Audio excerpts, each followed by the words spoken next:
Good morning, very warm welcome once again. I am MS Chande. और आज जो हम लोग लेक्चर बनाने वाले हैं वो आपका TGT एंड PGT। अगर आपने डाला होगा, बहुत सारे एग्जाम इस समय निकले हुए हैं।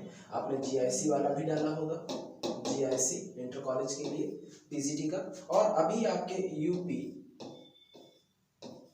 PSC के बहुत सारे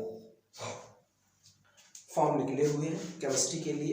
तो हम लोग यहाँ पे केमिस्ट्री के लिए डिस्कस करने वाले हैं, चाहे आपने PGT डाला हो या TGT डाला हो या और कोई अदर कॉम्पिटिटिव एग्जाम डाला हो, जिसमें आपका केमिस्ट्री पूछा जाएगा, जिसमें आपका क्या पूछा जाएगा, केमिस्ट्री पूछा जाएगा। उस लेवल की केमिस्ट्री की आज हम लोग बात करेंगे।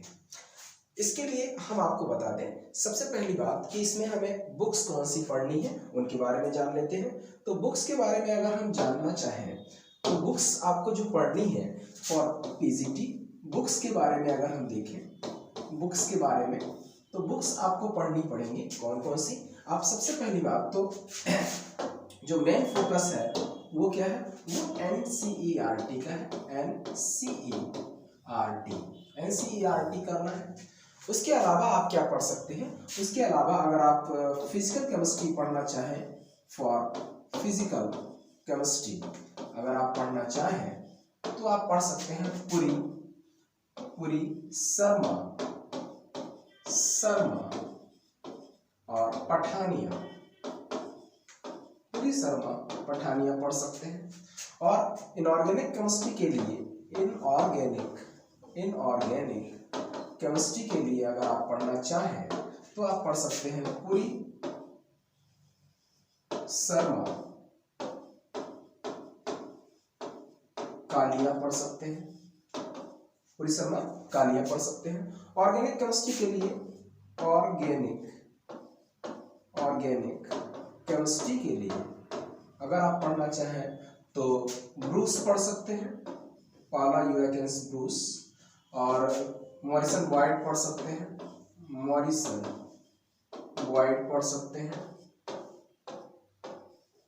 पढ़ सकते हैं, या जगदम्बा सिंह भी पढ़ सकते हैं, जगदम्बा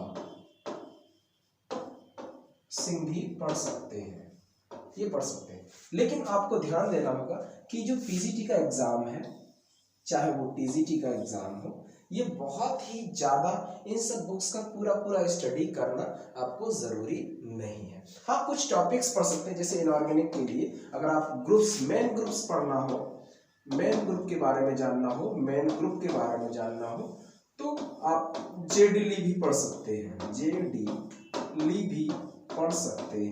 जेडीली बहुत ही अच्छी बुक है फॉर मेन ग्रुप्स पढ़ने के लिए, S ब्लॉक पढ़ने के लिए, P ब्लॉक पढ़ने के लिए, ठीक है, उसके लिए आप इसको पढ़ सकते हैं। लेकिन अब आप दिमाग में आ रहा होगा कि बहुत ही कम टाइम बचा हुआ है। टाइम आपको हमें मालूम है कि 20 मई को एग्जाम है GIC का, इस मई को है 20 मई को एग्जाम है GIC का। अब 20 मई तक आपको ये सब पढ़ने में जुट गए तो आपको बहुत सारी दिक्कत हो जाएगी, क्योंकि आप पढ़ ही नहीं पाएंगे। क्योंकि मोस्टली यहाँ पे जो लोग ये फॉर्म डालते हैं PGT का या TGT का या और भी जो, तो उसमें मोस्टली लोग कैसे होते हैं,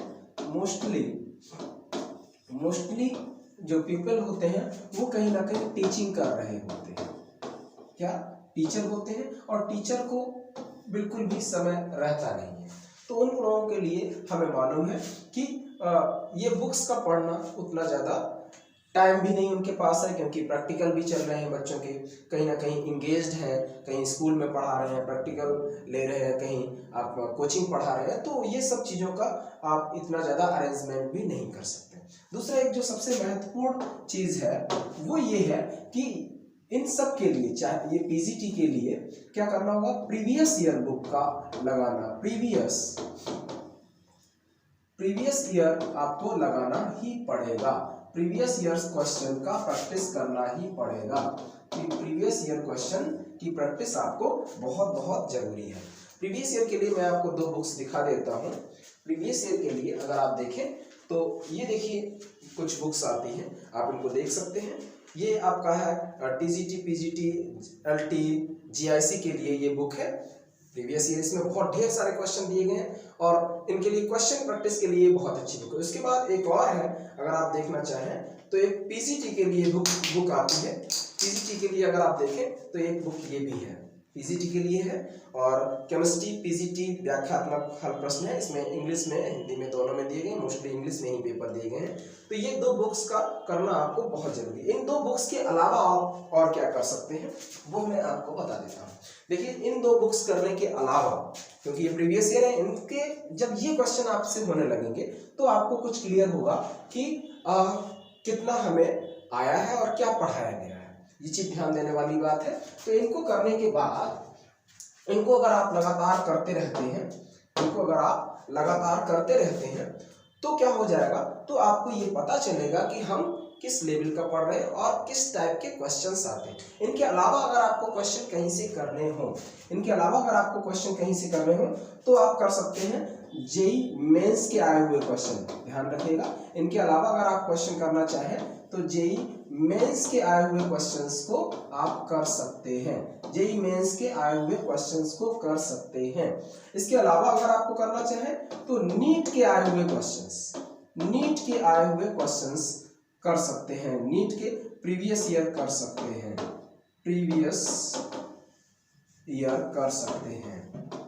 नीट के प्रीवियस ईयर के क्वेश्चंस आप कर सकते हैं। तो ये चीजें आपको करनी पड़ेंगी।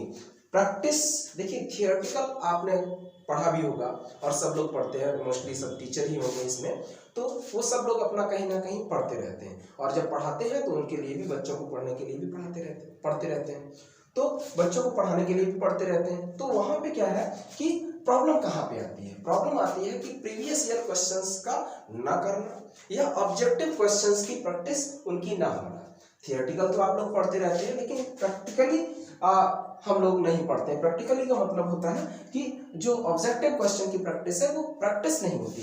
तो हम आपको सिर्फ और सिर्फ, ज्यादातर फोकस हमारा ये रहेगा कि हम पूरा बेसिक से पढ़ाएंगे, लेकिन उनको जल्दी जल्दी खत्म करके और क्वेश्चंस पे ज्यादा फोकस करेंगे। अगर आपको कोई भी इंक्वायरी लेनी है फीस के बारे में, कोई भी आपके प्रीवियस ईयर क्वेश्चंस के बारे में, आपके मटेरियल के बारे में, मैंने बहुत सारे मॉड्यूल तैयार कर लिए हैं, और यहाँ पे हमने थियरी भी अपने हैंड रिटन नोट्स बनाए हुए, अगर आपको वो चाहिए होगी तो आप हमसे कांटेक्ट कर सकते हैं। ये हमारा कांटेक्ट नंबर है, मेरा नाम MS चंदेल है और ये मेरा कांटेक्ट नंबर है। मैं एक बार फिर से यहाँ पर बड़ा भी लिख सकता हूँ।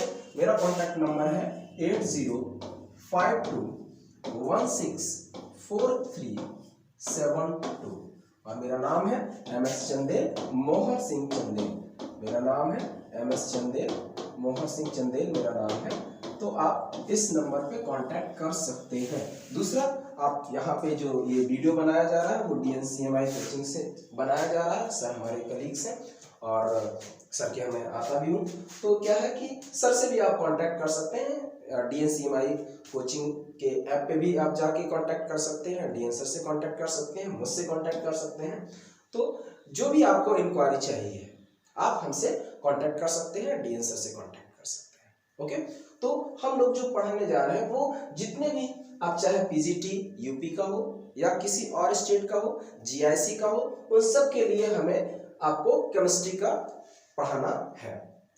ठीक है, क्या हम ही अकेले पढ़ाएंगे? नहीं, हमारे अलावा 2 लोग और भी हैं, हमारे दोस्त हैं, इंद्रेश शुक्ल और एक दोस्त है हमारे आशीष विश्वकर्मा जी। तो वो आपको इसमें हेल्प देंगे, कुछ पार्ट वो भी पढ़ाएंगे और मोस्टली पार्ट मेरे पास है और मोस्टली पार्ट मैं ही पढ़ाऊंगा, ज़्यादा से ज़्यादा कवर करूंगा। उसके बाद अगर हम देखें तो हम लोग अब आगे बढ़ते हैं। तो प्रीवियस ईयर के क्वेश्चंस का सबसे पहली बात, प्रीवियस ईयर क्वेश्चन आपको बहुत लगाना है। दूसरी बात, आपको थियोरी को ज़्यादा से ज़्यादा तेजी से पढ़ना होगा। जितनी तेजी से आप पढ़ेंगे उतना ही तेजी से आपके कॉन्सेप्ट क्लियर होंगे और ज़्यादा से ज़्यादा क्वेश्चन प्रैक्टिस करनी होगी। बहुत सारी ढेर सारी बुक्स का स्टडी नहीं करना है, आपको जितना भी मटेरियल का ज़रूरत होगा, जो जो टॉपिक आपके 12th की बुक्स में मिल जाएंगे वो आप वहाँ से पढ़ लीजिएगा, और जो आपको नहीं मिलते हैं तो आपको इतनी सारी बुक्स की ज़रूरत नहीं है। आप हमसे कहेंगे, हम आपको पूरा का पूरा हैंड रिटन मटेरियल, आप जिस भी जिले में होंगे, आप जहाँ पे भी होंगे, हम वहाँ पे आपको प्रोवाइड करवा देंगे, बाई पोस्ट के द्वारा या कैसे भी हमें प्रोवाइड करना होगा हम आपको करवा देंगे। फीस की इंक्वायरी के लिए, बैच की इंक्वायरी के लिए, कब से स्टार्ट होगा, क्या है, उसके लिए हमने आपको जो कॉन्टैक्ट नंबर दिया है आप उस पर कॉन्टैक्ट कर सकते हैं। ओके, तो पहला हम लोग आज देखने जा रहे हैं वो है आपका बॉन्डिंग का कॉन्सेप्ट। बॉन्डिंग के बारे में हम लोग जानेंगे। केमिकल बॉन्डिंग क्या चीज है। तो केमिकल बॉन्डिंग में अगर हम देखें तो केमिकल बॉन्डिंग में हमें मालूम है व्हाट इज बॉन्डिंग। बॉन्डिंग का कॉन्सेप्ट क्या, मैंने बताया कि बहुत तेजी से मैं इसको पढ़ाऊंगा, ज्यादा से ज्यादा मेरा फोकस होगा कि जहां पे आपको थोड़ा सा दिक्कत आता है उसको मैं क्लियर करूं, और क्वेश्चन कैसे पूछे जाते हैं, क्वेश्चन को कैसे टैकल करना है, उनके बारे में हमें जानकारी मोस्टली देनी होगी। लेकिन फिर भी मैं थोड़ा थोड़ा बता देता हूं इनमें क्या होता है। What is bonding. बॉन्डिंग क्या है, एक अट्रैक्शन फोर्स है। क्या है जी, attraction force. Attraction force between, attraction force between the two or more species, two or more species, two or more species। ठीक है, अब अट्रैक्शन फोर्स की अगर हम बात करें, क्या बात करें, अट्रैक्शन फोर्स की अगर हम बात करें, अट्रैक्शन फोर्स की बात करें तो अट्रैक्शन फोर्स तो बहुत सारी जगह पे है। जैसे अगर हम फर्स्ट अट्रैक्शन फोर्स की बात करें तो आपका ग्रेविटेशन फोर्स, ग्रेविटेशन फोर्स भी होता है। क्या होता है, ग्रेविटेशन फोर्स होता है। और अगर आप देखें तो और अदर भी फोर्सेस होते हैं। पहला तो होता है ग्रेविटेशन फोर्स, ठीक है। ग्रेविटेशन फोर्स क्या, ग्रेविटेशन फोर्स कुछ होते हैं न्यूक्लियर फोर्स, अगर आप देखें तो न्यूक्लियर फोर्स भी होते हैं। क्या इन फोर्सेस को, क्या इन फोर्सेस को हम बॉन्ड कहेंगे, तो चाहे वो ग्रेविटेशन फोर्स हो, ठीक है, इसको हम बॉन्ड नहीं कहेंगे, बॉन्ड नहीं कहेंगे, नहीं कहेंगे, ठीक है, याद रखिएगा। तो हर एक जगह अट्रैक्शन फोर्स हो उसको हम बॉन्डिंग कहते हैं, ये जरूरी नहीं है। बाद बाकी बॉन्डिंग आपको पता है बहुत सारे टाइप की, अभी हम आगे डिस्कस करेंगे। तो ये जो मेन बात थी वो मैंने बता दी कि अट्रैक्शन फोर्स तो बहुत सारी जगह पे हो सकते हैं, जैसे कि ग्रेविटेशन फोर्स, न्यूक्लियर फोर्स। क्या है, न्यूक्लियर फोर्स। क्या ग्रेविटेशन फोर्स को हम बॉन्ड कहेंगे, बिल्कुल नहीं कहेंगे, बिल्कुल नहीं कहेंगे। न्यूक्लियर फोर्स को क्या बॉन्ड कहेंगे, हाँ जी बिल्कुल, न्यूक्लियर फोर्स को हम बॉन्ड कहेंगे, बॉन्ड कहेंगे, ठीक है, बॉन्ड हम लोग कहेंगे, अच्छी बात है। अब अगर हम देखें तो ये बहुत ही शॉर्ट रेंज ऑर्डर के होते हैं। This is very short range order. क्या होते हैं, शॉर्ट रेंज ऑर्डर के होते हैं, शॉर्ट रेंज ऑर्डर के होते हैं, शॉर्ट रेंज ऑर्डर के होते हैं, ठीक। तो अब हम लोग आगे बढ़ते हैं। तो क्या है बॉन्डिंग, उनके बारे में हम लोग जानते हैं। तो इसको आप जूम करके क्लिक कर सकते हो, या हमारे पास पूरा हैंड राइटिंग में है, हम आपको प्रोवाइड कर देंगे, और उसमें और भी बहुत सारी चीजें हमने लिख रखी हैं। ओके, तो इसको हम आगे बढ़ते हैं। अब अगर हम देखें तो बॉन्ड है क्या, बॉन्डिंग जनरली अट्रैक्शन फोर्स है, लेकिन यहाँ पे वो अट्रैक्शन फोर्स में भी अगर आप देखें जो अट्रैक्शन फोर्स है, अट्रैक्शन फोर्स जो है वो कितना होना चाहिए। अगर आप देखें तो लगभग 150 अगर आप देखें किलो जूल पर मोल की अगर हम बात करें, किलो जूल पर मोल की बात करें तो वो वीक फोर्स होगा। क्या होगा, वीक होगा अगर आप देखें। और अगर ये 250 से लेकर के 450 के बीच में अगर हम किलो जूल पर मोल की बात करें, एक मोटा मोटा रफली आइडिया दे रहे हैं, तो ये क्या हो जाएगा, मॉडरेट बॉन्ड हो जाएगा। और अगर हम 500 और मोर की बात करें, 500 और मोर किलो जूल एनर्जी अगर देनी पड़ती है बॉन्ड को ब्रेक करने के लिए, तो क्या हो जाएगा, इसको हम कहेंगे स्ट्रॉन्ग बॉन्ड। तो इसको अगर हम देखें तो सबसे पहले अगर हम देखना चाहें तो ये क्या है, ये है वीक फोर्स की बात करेंगे या वीक बॉन्ड हो गए यहाँ पे, just like hydrogen bond, dipole bond, उस टाइप से। और अगर आप देखें यहाँ पे 250 से 450 या 500 के बीच में है लगभग, तो ये हो जाएगा मॉडरेट बॉन्ड। क्या हो जाएगा, मॉडरेट बॉन्ड एनर्जी हो जाएगी, बॉन्ड हो जाएंगे। और अगर आप 500 और 600 या उससे ज्यादा अगर है तो उसको बोलेंगे स्ट्रांग बॉन्ड, उसको बोलेंगे हम स्ट्रांग बॉन्ड। अच्छी बात है। अब अगर हम देखें तो सबसे ज्यादा, अगर हम सिंगल की बॉन्ड की बात करें, ध्यान दीजिएगा प्लीज, अगर हम सिर्फ सिंगल बॉन्ड की बात करें, ये क्या है सिंगल बॉन्ड, तो ये सिंगल बॉन्ड में अगर हम देखें तो सबसे ज्यादा मजबूत होता है हाइड्रोजन हाइड्रोजन बॉन्ड का सिंगल बॉन्ड, ये स्ट्रॉन्गेस्ट बॉन्ड है। ये क्या है, स्ट्रॉन्गेस्ट बॉन्ड है। ध्यान दीजिएगा प्लीज, एनसीईआरटी में ये लिखा हुआ है। इसकी आप एनर्जी देखें तो इसकी एनर्जी होती है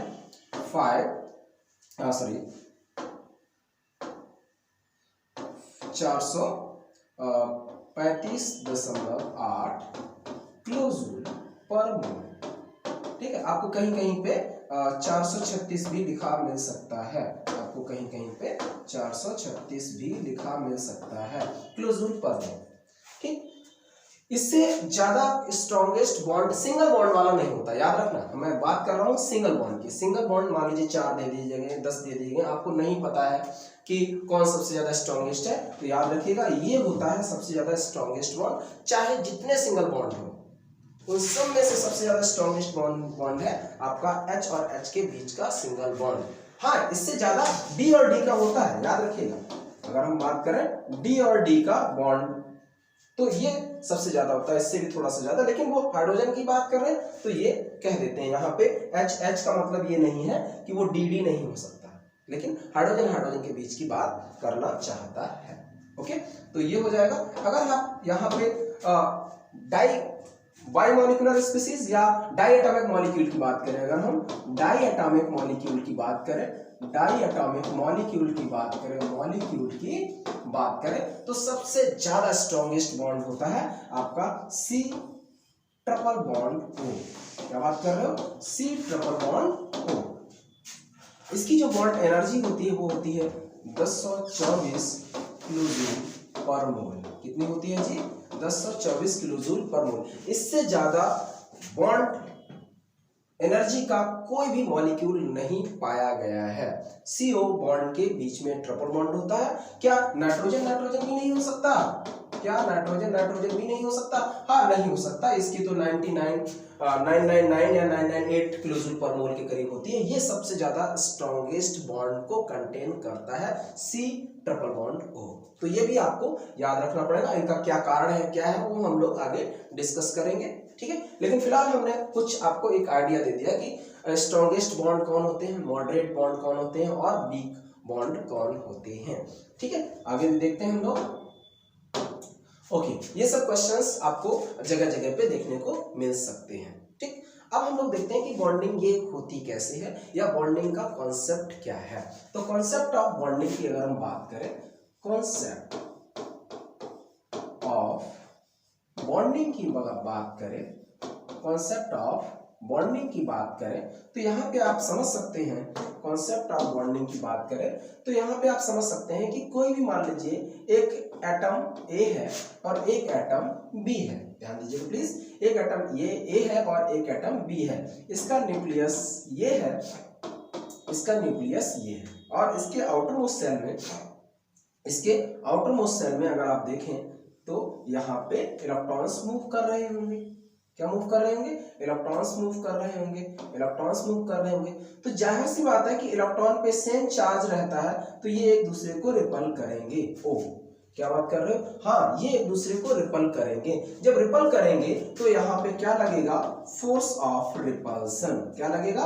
फोर्स ऑफ रिपल्सन लगेगा, रिपल्सन लगेगा। तो फिर बॉन्ड तो बनेगा ही नहीं। हाँ, बिल्कुल बॉन्ड नहीं बनेगा अकॉर्डिंग टू दिस। तो इस चीज को समझाने के लिए एक थियरी आई है जिसका मतलब है, जिसका नाम है बैलेंस बॉन्ड थियरी। क्या नाम है इसका? Valence bond theory, valence bond theory. Valence bond theory को अगर हम समझें तो यहां से कुछ क्लियर हो सकता है। ये फर्स्ट एजम्पशंस है जिसको बॉन्डिंग के बारे में जिसने बताया है।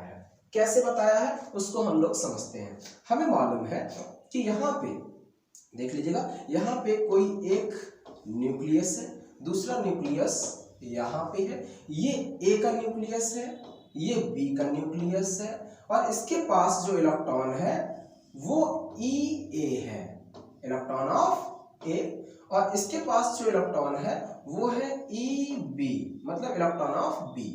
क्या होगा कि ये आपस में एक दूसरे को, इसका न्यूक्लियस इसके न्यूक्लियस को आपस में रिपल करेंगे। ध्यान दीजिएगा प्लीज, इसका न्यूक्लियस इसके न्यूक्लियस को आपस में रिपल्सन फोर्स लगाएंगे, यानी कि ये क्या करेंगे, रिपल्सन करेंगे।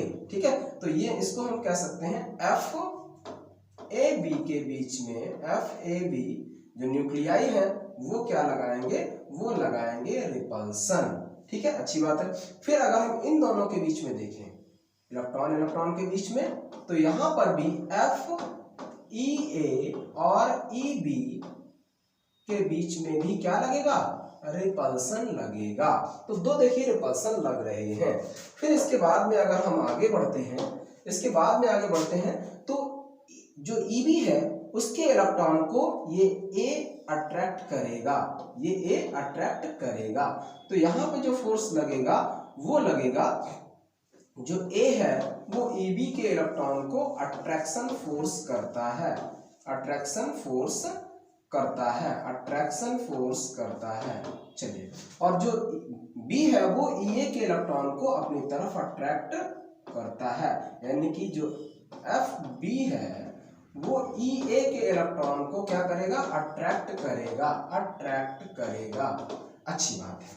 तो यहाँ पे जो अट्रैक्शन फोर्स है, रिपल्सन फोर्स है, वो दोनों को मिला के प्रीडोमिनेंट फैक्टर क्या रहता है, अट्रैक्शन फोर्स। अगर बॉन्ड बन रहा है, देखिए दो चीजें हैं, अगर बॉन्ड बन रहा है तो कंडीशन यहाँ पे तीन बन सकती हैं।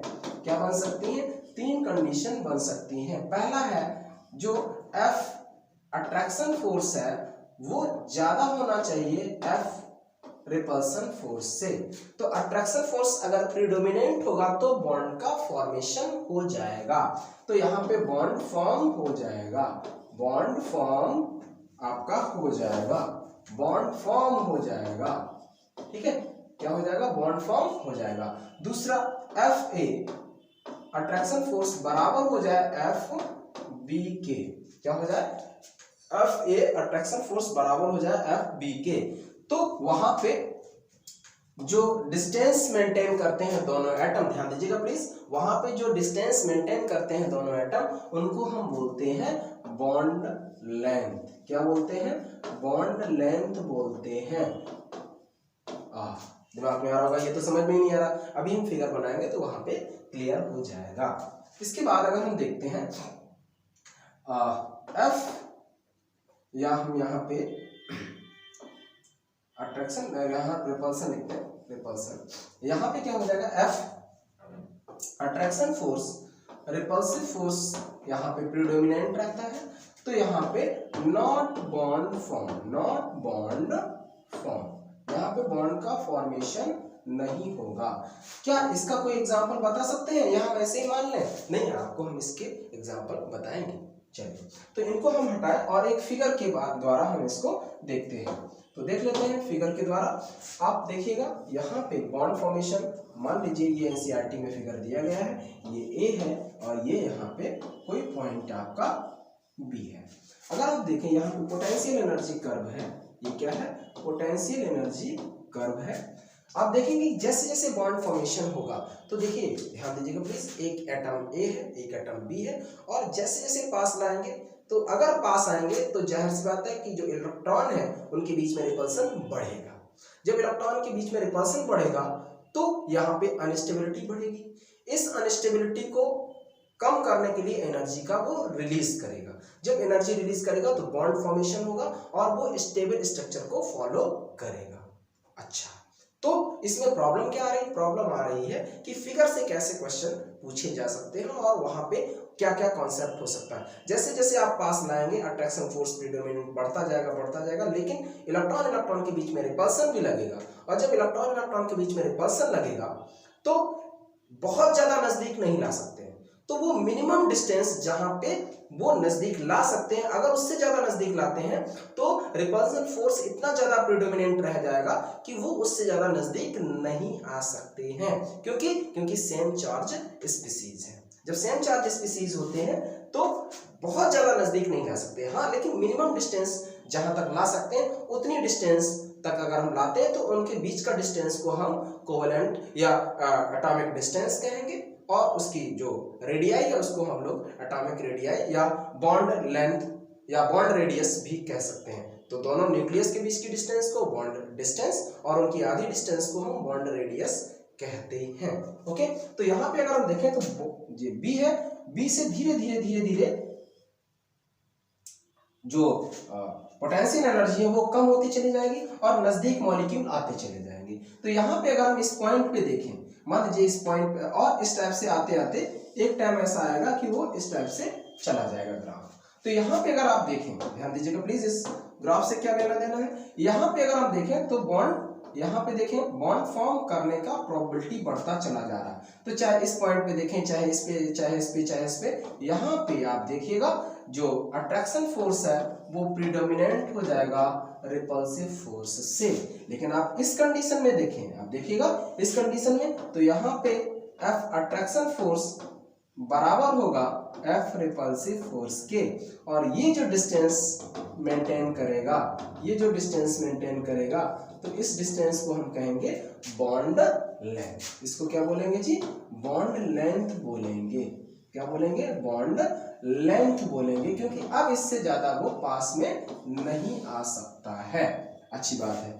और जितनी एनर्जी ये दोनों मॉलिक्यूल रिलीज करेंगे, तो यहाँ पे आपको पता है एनर्जी रिलीज कर रहा है, एनर्जी रिलीज कर रहा है, एनर्जी रिलीज कर रहा है, रिलीज कर रहा है। तो ये जो एनर्जी रिलीज कर रहा है, दैट अमाउंट, देख लीजिएगा, ये जो अमाउंट है दैट्स कॉल्ड बॉन्ड एंथैल्पी। ये क्या हो जाएगा? बॉन्ड एंथैल्पी हो जाएगा। बॉन्ड एंथैल्पी, बॉन्ड एंथैल्पी हो जाएगा। बॉन्ड एंथैल्पी या बॉन्ड एनर्जी भी इसको कह सकते हैं, इसको हम बॉन्ड एनर्जी भी कह सकते हैं। ठीक है, ये बॉन्ड एंथैल्पी भी इसको कह सकते हैं। अगर हम इस पॉइंट की बात करें, अगर हम इस पॉइंट की बात करें, तो आप देखेंगे यहाँ पे क्या हो रहा है। यहाँ पे आप देखिएगा पोटेंशियल एनर्जी काफी ज्यादा बढ़ रही है। जब पोटेंशियल एनर्जी बढ़ रही होती है तो यहाँ पे बॉन्ड टूटता है, वो एटम दूर दूर भाग जाते हैं। इसका मतलब इस पॉइंट पे हम कहें, अगर इस पॉइंट की बात करें, तो यहाँ पे F attraction force is less than F repulsive force. याद रखिएगा, F रिपल्सिव फोर्स यहाँ पे प्रीडोमिनेंट होंगे। तो तीन कंडीशन से, मान लीजिए फिगर उन्होंने 4 दे दिए, और वहां पे उन्होंने पूछ दिया कि इस कंडीशन पे बताइए अट्रैक्टिव फोर्स और रिपल्सिव फोर्स में क्या रिलेशन है। तो आप यहाँ पे बताएंगे कि F attractive force is predominant over F repulsive force. अगर आप नीचे पूछा जाए कि जहाँ पे सबसे नियरेस्ट डिस्टेंस हो सकती है एटम की, तो वो डिस्टेंस को हम बॉन्ड लेंथ या बॉन्ड डिस्टेंस कहते हैं। और यहाँ पर जब बॉन्ड बराबर आ जाते हैं तो वहां पे attractive force is equal to repulsive force.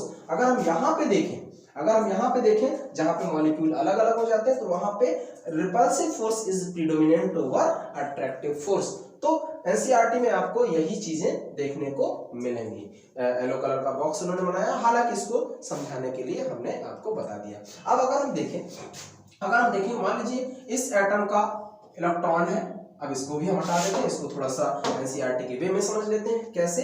मान लीजिए ए है, ए का जो इलेक्ट्रॉन है वो E है, और बी है, उसका जो इलेक्ट्रॉन है वो EB है। तो इनका कोई वेव फंक्शन भी होगा। क्या होगा? इसका वेव फंक्शन हमने मान लिया F psi A, और इसका वेव फंक्शन हमने मान लिया psi B। तो जाहिर सी बात बॉन्डिंग होगी और एंटी बॉन्डिंग भी हो सकती है। तो एक पॉसिबिलिटी है कि psi बॉन्डिंग की अगर हम बात करें तो क्या हो जाएगा? एडिटिव ओवरलैपिंग हो जाएगा या कंस्ट्रक्टिव ओवरलैपिंग हो जाएगी। तो psi A प्लस का psi B। अगर हम कहें कि इसका एंटी बॉन्डिंग की बात करें तो ये हो जाएगा psi A माइनस का psi B। अगर हम इनको मॉलिक्यूलर ऑर्बिटल की बात करें तो psi मॉलिक्यूलर ऑर्बिटल की अगर हम बात करें तो दो टाइप के मॉलिक्यूलर ऑर्बिटल बनते हैं, एक बॉन्डिंग, दूसरा एंटी बॉन्डिंग। तो इन दोनों को मिक्स कर दें तो ये हो जाएगा psi A plus minus psi B। कई जगह पे वो इसको psi और इसको psi एस्टेरिक ले लेते हैं और इसके बाद में वो दिखा देते हैं। तो याद रखिएगा यहाँ पे this is the additive overlapping, additive overlapping की बात करेंगे, हम ओवरलैपिंग की बात करेंगे, या हम इसको बोले, और ये क्या है, सबट्रैक्टिव, ये क्या है जी, सबट्रैक्टिव ओवरलैपिंग की बात करते हैं, ओवरलैपिंग की बात करते हैं, सबट्रैक्टिव ओवरलैपिंग की बात करते हैं। इसको हम लोग कंस्ट्रक्टिव ध्यान दीजिएगा प्लीज, कंस्ट्रक्टिव ओवरलैपिंग भी कहते हैं, और इसको डिस्ट्रक्टिव ओवरलैपिंग भी कहते हैं, डिस्ट्रक्टिव ओवरलैपिंग भी इसको हम कहते हैं, ओवरलैपिंग भी हम इसको कहते हैं। चलिए, तो याद रखिएगा, जब बॉन्ड फॉर्मेशन होगा तो कहां पे होगा, फिगर अगर बना के दिया जाए तो आपको पॉइंट दे दिए जाएंगे, और पॉइंट पे आपको बताना पड़ेगा कि वो कहां पे फोर्स ऑफ अट्रैक्शन जो लग रहा है वो रिपल्सिव फोर्स से ज्यादा है, कहां पे दोनों बराबर है, और कहां पे रिपल्सिव फोर्स प्रीडोमिनेंट है। अच्छी बात है। हमने एक चीज बताई थी कि अगर अट्रैक्टिव फोर्स प्रीडोमिनेंट होंगे तो बॉन्ड बनेगा, अट्रैक्टिव फोर्स रिपल्सिव फोर्स के बराबर है तो बॉन्ड लेंथ बन जाएगा, और अगर रिपल्सिव फोर्स प्रीडोमिनेंट है अट्रैक्टिव फोर्स से तो बॉन्ड फॉर्मेशन नहीं होगा। कैसे हम समझ सकते हैं कि देखिए, ये जो कॉन्सेप्ट है जनरली बुक्स में नहीं मिलता है, repulsive force is greater than attractive force, जहां पे ये आपका आ जाएगा, जहां पे ये आ जाएगा वहां पे बॉन्ड फॉर्मेशन नहीं होगा। जैसे आपने देखा होगा, फॉर एग्जांपल के लिए हम जितने भी इनर्ट गैसेस हैं, हीलियम के केस में देख सकते हैं, helium, neon, argon, krypton, xenon, radon, इनके केस में हम लोग इस टाइप की बातें देख सकते हैं। यहाँ पे आप देखिएगा, ये सभी के सभी मोनो एटॉमिक मॉलिक्यूल का फॉर्मेशन करते हैं, कि मतलब ये अपने में अकेले ही बने रहते हैं।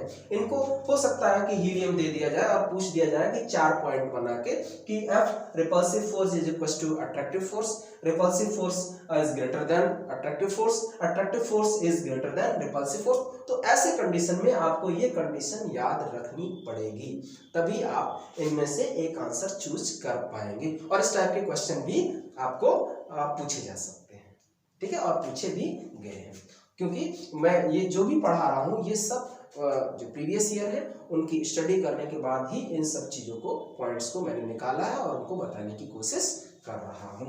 ओके, नेक्स्ट देखते हैं। आगे अगर हम देखें तो बॉन्डिंग की अगर हम बात करते हैं तो बॉन्डिंग में सबसे पहला बॉन्डिंग आता है आयोनिक बॉन्डिंग। क्या आता है जी?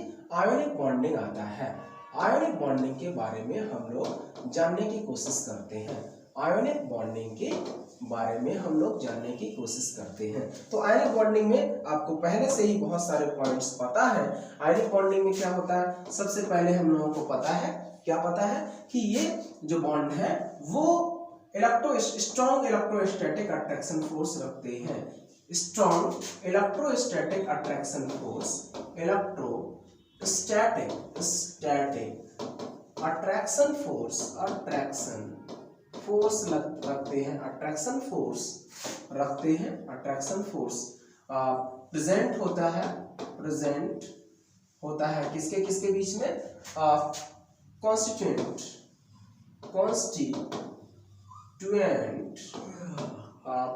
आयंस के बीच में, ठीक है, कॉन्स्टिट्यूएंट आयंस के बीच में स्ट्रॉन्ग इलेक्ट्रोस्टैटिक अट्रैक्शन फोर्स रहता है। स्ट्रॉन्ग इलेक्ट्रोस्टैटिक अट्रैक्शन फोर्स रहता है। क्या ये स्ट्रॉन्ग इलेक्ट्रोस्टैटिक अट्रैक्शन फोर्स जहां पे है, क्या वहां पे आयनिक बॉन्ड होगा हर जगह? हाँ, क्या इसका कोई एक्सेप्शन भी है? बिल्कुल है, क्योंकि हमने उसको पढ़ा है, समझा है, तो मैं थोड़ा सा बताने की कोशिश करता हूँ। हालांकि आप लोगों को अगर यही पता है तो उसका थोड़ा सा और क्लियर कर लीजिएगा। हर जगह स्ट्रॉन्ग इलेक्ट्रोस्टैटिक अट्रैक्शन फोर्स है तो वो आयनिक बॉन्ड नहीं होगा। कहाँ पे नहीं होगा वो हम आपको बता देते हैं, या ये कहाँ पे नहीं होगा वो हम बता देते हैं। कहाँ पर नहीं होगा वो हम बता देते हैं। कहाँ पे नहीं होगा? हमें मालूम है कि न्यूक्लियस होता है और उसके चारों तरफ इलेक्ट्रॉन्स बहुत सारे होते हैं। न्यूक्लियस होता है और वहां पे बहुत सारे इलेक्ट्रॉन्स होते हैं। और इनके बीच में अगर आप देखें इनके बीच में आप देखें तो यहाँ पर भी स्ट्रॉन्ग इलेक्ट्रोस्टैटिक अट्रैक्शन फोर्स लगता है। Strong electrostatic attraction force, electrostatic attraction लगता है, अट्रैक्शन लगता है। क्या इनको हम आयनिक बॉन्ड कहेंगे? नहीं, इनको आयनिक बॉन्ड नहीं कहेंगे, इनको हम सिर्फ फोर्स ऑफ अट्रैक्शन ही कहेंगे। कूलॉम्स लॉ के अकॉर्डिंगली हम लोग कैलकुलेट कर सकते हैं, तो इनको हम नहीं कहेंगे, ठीक है। तो याद रखना, इनको हम नहीं कहेंगे, ओके।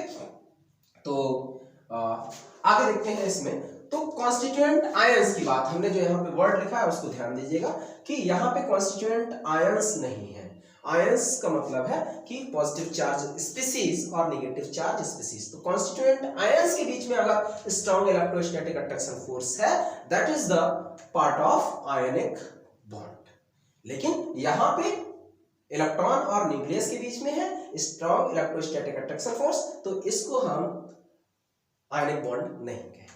दूसरी बात जो महत्वपूर्ण है, हमने आपको बताया कि हम आपको वो चीज बताएंगे जहां से क्वेश्चंस में मिस्टेक हो जाती है। बाद बाकी आप लोग सब लोग पढ़े हुए हैं, पढ़ते भी रहते हैं, तो मेरा कोशिश यही रहेगा, अगर मैं उसमें सफल होता हूं तो अच्छी बात है, और मेरा प्रयास है कि क्वेश्चन कहाँ पे गलत हो सकता है या कहाँ पे थोड़ा सा मिसमैच आपकी थियरी हो सकती है, ओके। तो देख लेते हैं आगे। तो सेकंड पॉइंट क्या कह रहा है? सेकंड पॉइंट कहता है कि जो आयनिक कंपाउंड्स हैं, आयनिक कंपाउंड्स जो है, आयनिक कंपाउंड्स जो है वो क्या होते हैं? वो आपके लस्टीरियस होते हैं, लस्टीरियस होते हैं। क्या होते हैं? लस्टीरियस होते हैं। क्या कोवेलेंट वाले लस्टीरियस नहीं होते हैं? हाँ, कुछ होते हैं, जनरली लस्टीरियसनेस नहीं होती है, चमक नहीं होती है। थर्ड पॉइंट अगर हम देखें, अभी इनके भी बारे में बताएंगे। थर्ड पॉइंट अगर हम देखें, इनके मेल्टिंग पॉइंट, इनके melting point and boiling point, इनके melting point and boiling point so high, क्या होते हैं? So high. मेल्टिंग पॉइंट और बॉइलिंग पॉइंट क्या होंगे? सो हाई होते हैं। अब दिमाग में आता है कि इनके मेल्टिंग पॉइंट और बॉइलिंग पॉइंट ज्यादा होते हैं, तुरंत हम लोगों को बताया जाता है, क्या बताया जाता है? हम लोगों को बताया जाता है कि इनके बीच में स्ट्रॉन्ग अट्रैक्शन फोर्स होता है, अट्रैक्शन फोर्स होता है। इसकी वजह से इनके मेल्टिंग पॉइंट और बॉइलिंग पॉइंट ज्यादा होते हैं। देखिए, वो उतना ज्यादा कारण नहीं, कारण क्या है वो हम आपको बता रहे हैं। इनकी वजह से थोड़ा बहुत मेल्टिंग पॉइंट बॉइलिंग पॉइंट बढ़ता है, लेकिन जो मेन कारण है वो कुछ और है। क्या बात कर रहे हो? हाँ, ऐसा ही कुछ है, देखते हैं क्या है। तो इसको हम हटा देते हैं। मेल्टिंग पॉइंट और boiling point, melting point and boiling point जो ज्यादा होते हैं, उसका जो कारण है, कॉज है, वो कॉज है वो है non directional bond, non directional bond होता है। अच्छा, ये नॉन डायरेक्शनल बॉन्ड क्या है? ये तो बस टर्म पढ़ लिया है, इसके बारे में नहीं जान पाए हैं अगर, तो हम आपको बता देते हैं कि नॉन डायरेक्शनल बॉन्ड क्या है। कि जैसे कोई भी, मान लीजिए Na प्लस यहाँ पे है और Cl माइनस इसने चारों तरफ से इसको घेर रखा है, Cl माइनस ने इसको चारों तरफ से घेर रखा है। For example just like this one. हालांकि 6 होते हैं, यहाँ पे कुछ ज्यादा हो गए, चलिए मैं कुछ हटा देता हूँ, 3 3 6 हमने कर दिए। अब यहाँ पे अट्रैक्शन फोर्स इधर भी लग रहा है, इधर भी लग रहा है, इधर भी लग रहा है, इधर भी लग रहा है, इधर भी लग रहा है, इधर भी लग रहा है। इसका जब तक ये सभी बॉन्ड ब्रेक नहीं होंगे, जब तक कि ये सभी बॉन्ड ब्रेक नहीं होंगे, तब तक ये कंप्लीटली मेल्ट नहीं होगा। तो सब बॉन्ड को ब्रेक करने के लिए हमें एनर्जी ज्यादा देनी पड़ती है। इसका मतलब है नॉन डायरेक्शनल का मतलब किसी एक डायरेक्शन से बॉन्ड नहीं। जैसे अगर हम बात करें HCl, तो HCl में हमें मालूम है कि इधर से बॉन्डिंग हो रही है और इधर इलेक्ट्रॉन का मैग्नीट्यूड जा रहा है, तो यहां से अगर हम बॉन्ड ब्रेक कर दें और आसानी से ब्रेक हो जाएगा और मेल्टिंग पॉइंट कम हो जाएगा। लेकिन यहाँ पे चारों तरफ से नॉन डायरेक्शनल, किसी एक डायरेक्शन से नहीं, चारों तरफ से अट्रैक्शन फोर्स लग रहा है उस आयंस के बीच में, तो उन सबको आपको ब्रेक करना पड़ेगा, तब वो मेल्ट होगा। इसीलिए जो नॉन डायरेक्शनल बॉन्ड होने की वजह से, क्या आयनिक बॉन्ड नॉन डायरेक्शनल है? जी है, आयनिक बॉन्ड नॉन डायरेक्शनल होने की वजह से आयनिक कंपाउंड्स के मेल्टिंग पॉइंट और बॉइलिंग पॉइंट ज्यादा होते हैं। This is the correct reason. हाँ, थोड़ा सा रीजन ये भी है जो आप लोगों को पता है कि स्ट्रॉन्ग इलेक्ट्रोस्टैटिक अट्रैक्शन फोर्स रहते हैं, तो इसलिए भी। लेकिन यही चीज अगर आप मेटालिक बॉन्डिंग के केस में देखें, क्या देखें? मेटालिक बॉन्डिंग के केस में देखें, तो मेटालिक बॉन्डिंग का भी, जहां पे मेटल्स होते हैं उनका भी मेल्टिंग पॉइंट और बॉइलिंग पॉइंट ज्यादा होता है, हाई होता है। अब जब हाई होता है वो किसकी वजह से? वो भी आपके नॉन डायरेक्शनल बॉन्ड की वजह से होता है, क्योंकि मेटालिक बॉन्डिंग भी नॉन डायरेक्शनल बॉन्ड को कंटेन करता है। तो non directional bond, this is the main cause of high melting point and high boiling point. हाँ ठीक है, तो हमने सीख लिया है, कोई बात नहीं, सीख लीजिए, अच्छी बात है। तो इसको हम हटा देते हैं। तो आज से आप याद रखिएगा कि जो नॉन डायरेक्शनल बॉन्ड्स होते हैं उनकी वजह से मेल्टिंग पॉइंट और बॉइलिंग पॉइंट, चाहे वो मेटालिक सॉलिड की बात करें चाहे वो आयनिक सॉलिड की बात करें, ज्यादा होता है। ओके, नेक्स्ट अगर हम देखें इसमें अगला पॉइंट है थर्ड पॉइंट। थर्ड पॉइंट क्या कहता है कि इंसुलेटर होते हैं जनरली, याद रखिएगा ये क्या है? जनरली इंसुलेटर होते हैं। जनरली इंसुलेटर होते हैं। क्या होते हैं जी? इंसुलेटर होते हैं। इंसुलेटर होते हैं। इंसुलेटर कब होते हैं? जब वो सॉलिड होते हैं, जब वो सॉलिड होते हैं। अब इलेक्ट्रिसिटी का कंडक्टर हो जाते हैं। कब कंडक्टर हो जाते हैं? कंडक्टर कब हो जाते हैं? दो पॉइंट, जब वो फ्री आयंस बना लेते हैं, फ्री आयंस बना लेते हैं तब, या इसको हम कह सकते हैं फ्री आयंस का मतलब है कि एक्वस मीडियम में। क्या है? एक्वस मीडियम में। दूसरा मोल्टन स्टेट में भी, मोल्टन स्टेट में भी वो इलेक्ट्रिसिटी का कंडक्टेंस करते हैं। ठीक है, तो जनरली वो सॉलिड फॉर्म में जब होते हैं तब वो इंसुलेटर की तरह काम करते हैं, और जबकि कंडक्टर की तरह बिहेव तब करेंगे जब फ्री आयंस बना लेंगे इन एक्वस मीडियम, और मोल्टन स्टेट में भी ऐसा होता है। अच्छी बात है, मोल्टन स्टेट में भी ऐसा होता है। ठीक, तो आगे हम लोग देखें, अगर आगे अगर हम देखते हैं,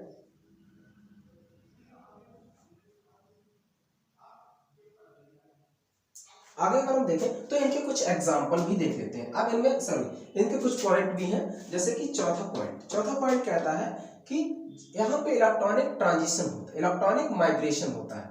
इलेक्ट्रॉन क्या करता है? माइग्रेट करता है। क्या करता है? इलेक्ट्रॉन माइग्रेट करता है, और माइग्रेशन करने पर वो प्लस और माइनस में कन्वर्ट हो जाते हैं। तो जाहिर सी बात है, जनरली मैंने क्या बोला है? जनरली मेटल के ऊपर पॉजिटिव चार्ज होता है और नॉन मेटल के ऊपर नेगेटिव चार्ज होता है। अब दिमाग में आ रहा होगा ये जनरली लिखने की जरूरत क्या थी? भाई मेटल और नॉन मेटल आपस में मिलेंगे तो मेटल के ऊपर ही पॉजिटिव चार्ज और नॉन मेटल के ऊपर नेगेटिव चार्ज। ऐसा नहीं है, कई ऐसे नॉन मेटल हैं जिनके ऊपर आपको पॉजिटिव चार्ज देखने को मिलेगा। क्या बात करो, ये एनसीईआरटी में है? हाँ, एनसीईआरटी में भी है और कई बार एग्जाम में पूछा भी गया है। तो देख लेते हैं, जैसे हमें मालूम है कि जो मेटल है, इसमें भी देख लेते हैं, जो मेटल है उसमें कौन कौन से कैरेक्टर होने चाहिए। तो मेटल के अंदर आप देखें तो कैरेक्टर होना चाहिए, पहला वाला कैरेक्टर कि आयनाइजेशन एंथैल्पी लो होनी चाहिए, आयनाइजेशन एंथैल्पी लो होनी चाहिए, और लेस इलेक्ट्रोनेगेटिव होना चाहिए, नॉन मेटल के कैरेक्टर क्या होंगे?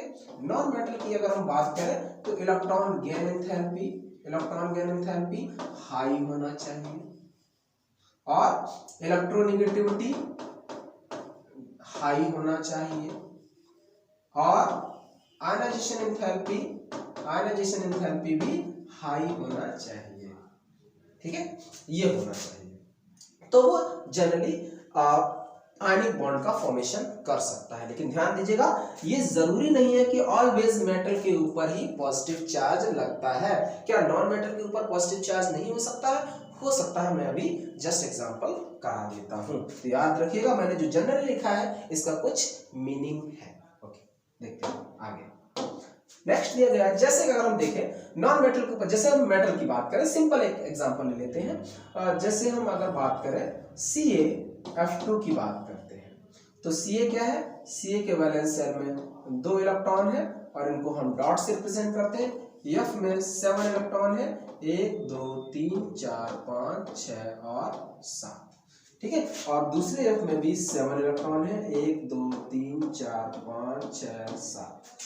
एक इलेक्ट्रॉन इसको दे देगा और एक इलेक्ट्रॉन इसको दे देगा, तो बड़ी आसानी से Ca डबल प्लस और F सिंगल माइनस बना लेगा।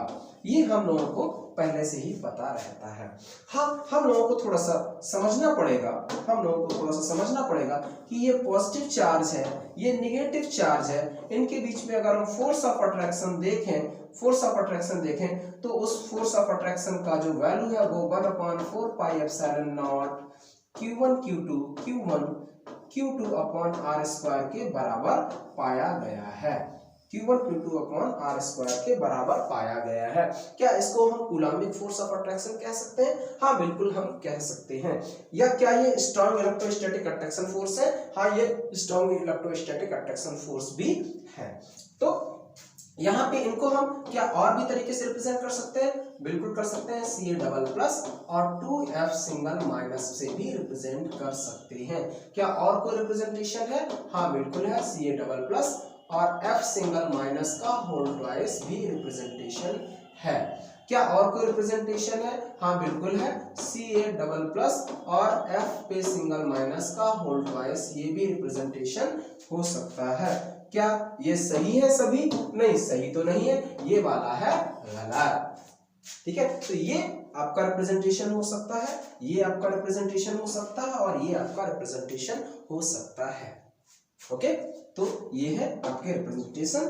आगे अगर हम देखें तो हमने यहाँ पे एक बात बताई थी कि क्या नॉन मेटल पे भी प्लस चार्ज लगा सकता है। देख लीजिएगा, सिंपल। अगर आप देखें अमोनियम आयन, क्या देखें? अमोनियम आयन, तो आप देखिएगा N के ऊपर प्लस लगा रहता है। क्या बात कर रहे हो? N पे तो हमने नहीं देखा। जनरली तो हमने अमोनियम आयन को ऐसे लिखा हुआ देखा है। कैसे लिखा हुआ देखा? ऐसे। H के ऊपर प्लस लगा हुआ देखा। भाई साहब, वो आपकी गलती हो सकती है और उसको मैं ज्यादा आगे नहीं बढ़ाऊंगा। फिलहाल आप इसको मान लीजिए ये गलत होता है। क्यों होता है वो हम आपको कोऑर्डिनेट बॉन्ड जब पढ़ाएंगे तो वहां पे ये बताएंगे। लेकिन फिलहाल NH4 पे N के ऊपर प्लस चार्ज लगा रहता है। जैसे अगर हम बात करें O3 में अगर आप बात करें तो क्या यहाँ पे प्लस चार्ज नहीं लगता? बिल्कुल लगता है जी। क्या हम फास्फोनियम आयन की बात करें? किसकी बात करें? फास्फोनियम आयन, क्या इसके ऊपर प्लस चार्ज नहीं लगता है? बिल्कुल लगता है। तो इस टाइप के अगर हम देखें तो नॉन मेटल के ऊपर भी प्लस चार्ज हो सकता है और होता भी है, ठीक है। और वैसे जनरली हम लोग मेटल के ऊपर प्लस चार्ज और नॉन मेटल के ऊपर माइनस चार्ज को देखते हैं।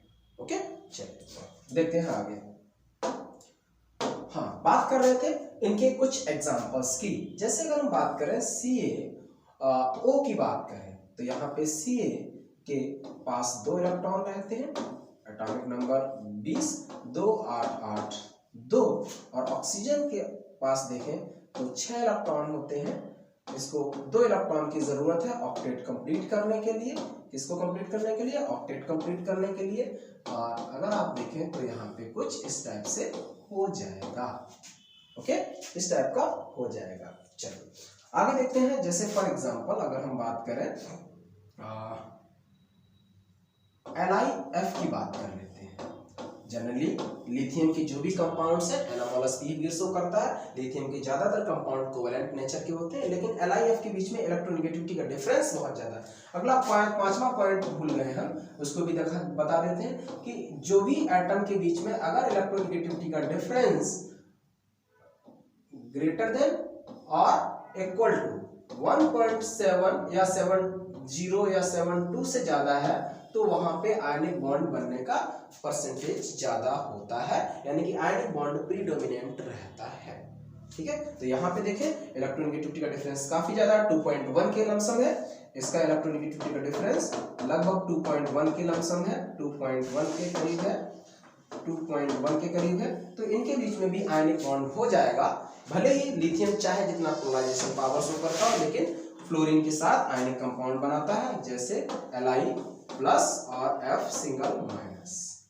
जनरली दिमाग में रहता है कि लिथियम का साइज छोटा होने की वजह से पोलराइजेशन पावर ज्यादा करता है और वो कोवेलेंट कंपाउंड का फॉर्मेशन करता है, लेकिन इनके बीच में इतनी ज्यादा इलेक्ट्रोनेगेटिविटी का डिफरेंस है जिसकी वजह से वो आयनिक कंपाउंड का ही फॉर्मेशन करेगा और लिथियम ऑक्टेट कंप्लीट ना करके डुप्लेट कर लेता है। क्या कर लेता है? डुप्लेट कर लेता है। ठीक है, तो आज हमने थोड़ा सा आयनिक बॉन्डिंग का कॉन्सेप्ट समझा है। अब नेक्स्ट जो लेक्चर है बहुत जल्द आने वाला है, आई थिंक हो सकता है परसों तक आ जाए, और तब तक के लिए आप लोगों को जहां जितना हो सके इस लेक्चर को आप देख करके शेयर करिएगा और कोशिश करिएगा कि ज्यादा से ज्यादा लोगों के पास पहुंचे, क्योंकि पीजीटी और टीजीटी के लिए आपके आसपास के शहरों में कोई पढ़ाता भी नहीं है केमिस्ट्री, तो हम लोगों ने स्टार्ट किया है, एक दूसरे का सहयोग कर सकते हैं। और हमारा कॉन्टैक्ट नंबर हमने दिया ही गया है इसमें, तो आप कॉन्टैक्ट नंबर से बात कर सकते हैं और ज़्यादा से ज़्यादा इंक्वायरी ले सकते हैं और ज़्यादा से ज़्यादा आप इसका लाभ उठा सकते हैं। तब तक के लिए नमस्कार और thank you for cooperation. Bye.